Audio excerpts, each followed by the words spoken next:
सुनमा सुगन्ध त भनेको गर्थेँ, बिरयानीमा सुगन्ध यति मिठो आइरहेछ।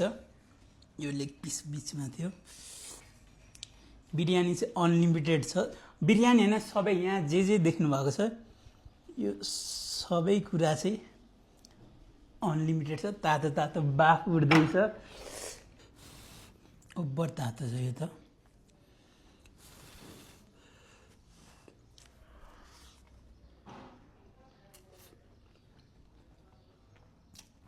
यो मटकामा चाहिँ अझै बाफ उडिरहेछ। यहाँको मेन स्पेसल कुरा चाहिँ के हो भन्दाखेरि यहाँ चाहिँ बिरयानी सुरुबाट नै मटकामा पकाउनुहुन्छ अरे।